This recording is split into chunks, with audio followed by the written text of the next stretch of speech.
UFC 307 takes place this Saturday in Salt Lake City, Utah. And let me just say, this is the most interesting, boring card I've ever seen the UFC ever put together. I mean, there's a lot of fights where I'm like, ooh, that's a good fight, but I'm like, do I really care? And the answer turns out to be no. And a lot of that has to do with, I don't see value in these fights. I don't see a lot of angles I like, so that has to do with a lot of it. But also, there's just better stuff going on this Saturday. We got college football. We finally are here for college baseball. I haven't seen the Yankees in a year now, so I'm a little hyped for that. Sorry, that was a stray. And yeah, you got the Phillies, you got the Dodgers. It's all big markets they all have to compete against. Now, does UFC 307 plus WWE has their pay-per-view in Atlanta, Georgia. So there's a lot that this card has to compete with on Saturday. We'll break down the whole card here. We'll start with the main event, Alex Pereira versus Khalil Rountree Jr. Alex Pereira's winning, right? Like, does anyone out there think he's going to lose? He's minus 500. It came down a little bit, I think, because I think he was minus 550. If you're going to bet it, I think Rountree is the side, right? Because Pereira can come in there and, underestimate this guy, maybe. That's the only way I can see Rountree getting this victory, is if Pereira just underestimates his fighter. He's coming off short rest here to fight this fight. There's rumors he wants to go down to fight DDP. Maybe he wants to go up to fight Aspinall. There's so much they want this guy to do that he can't lose this fight, right? I actually am under the impression, I think the UFC wouldn't care if he loses this fight, only because it delays the inevitable of getting Ankalaev in the octagon with him to have a match with him. I don't think they want Ankalaev versus Pereira, because I think there's a real chance. There's probably, if anyone were to beat this guy, it's probably Ankalaev just stylistic-wise, right? And Ankalaev's a very boring fighter. The UFC does not want him to have a title. They do not want another guy like him to be holding a UFC title. And if Pereira loses this match, all of a sudden you could do a double, you could do a trilogy. I think they'll be very okay with this fight being a trilogy, because they'll get pushed off on Ankalaev, and then plus Aspinall's probably not going anywhere. That fight will always be down up there, and then you could always come back down and do DDP or Sean Strickland or Adesanya. Those fights will always be there as of right now. So I don't think they're worried too much. Whatever happens, happens in this fight. But I think they're trying to dodge Ankalaev as much as possible as the UFC. So ultimately, I will take Alex Pereira to win this fight. Does anyone care about this fight? I haven't heard much about it. I haven't heard, usually when there's a big pay-per-view card, I hear from my friends, let's do something for it. I hear from people here at college, oh, we got to watch this fight. I haven't heard anything for this fight card. And I think a lot of it's because the prelim fights aren't the best either. So I want to know your guys' opinion also on that.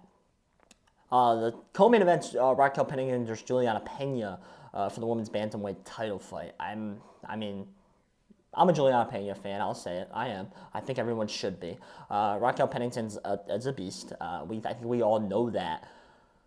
Ultimately, the winner of this fight has to fight Kayla Harrison. And honestly, Kayla Harrison is probably the second most intriguing fight for me, is Kayla Harrison. I'm very intrigued in watching her fight. I am very intrigued to see where her UFC career goes, and I'm very intrigued to see if she will get the winner of Pennington versus Pena, as she should. And we've already seen the breadcrumbs of Pena versus Harrison in the press conference. So I'm very much intrigued. Ultimately, who wins between Pennington and Pena? I'm going to go with Pena. I don't really care, honestly. I'm not betting it.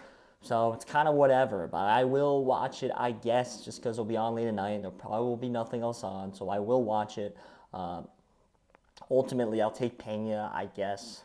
Jose Aldo takes on Mario Batista. This is just one where, me 2 years ago would have been oh, Batista, and it's easy. And I don't think it's that easy, because sometimes, yes, the young guy comes in and stouts the old veteran, but sometimes the old veteran just comes out of nowhere and shows that there's levels to this game and shows that this fighter is not ready to perform. And that could happen, especially with a guy like Jose Aldo, right? Who's, not gonna overdo it. He's not gonna make mistakes. He's gonna be technically sound the whole fight, right? Ultimately, to me, that's just a stay away, because then I think long term in fights like this, you're just not gonna win by betting one side. You're just not gonna win. So ultimately, it's a pass for me. But I'll take Batista to beat Aldo. I'll take the younger fighter. Obviously, the UFC wants him to win, so I'll take Batista to beat Aldo. Deletes versus Kevin Holland. If you know me, I think Kevin Holland is one of the most overrated fighters in the UFC. I don't think this guy's very good. I was all over Michael Venom Page when he versus Michael Venom Page, and Michael Venom Page went in there and destroyed him for 3 rounds. Will Roman Dolidze destroy him? I don't think so. I don't think Roman's that good of a fighter. I don't think he's as good as Venom Page. I think Venom Page is definitely a better fighter than Dolidze.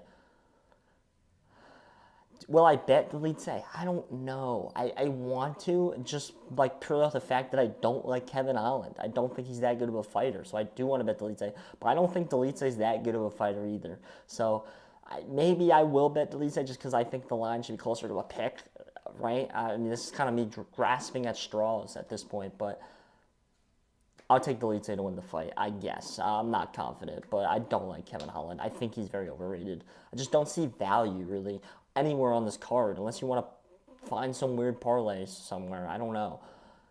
I want to talk about Stephen Thompson versus Joaquin Buckley also, because Stephen Thompson's a guy, some would say a legend in the sport, and he's versing a somewhat up-and-comer in Joaquin Buckley.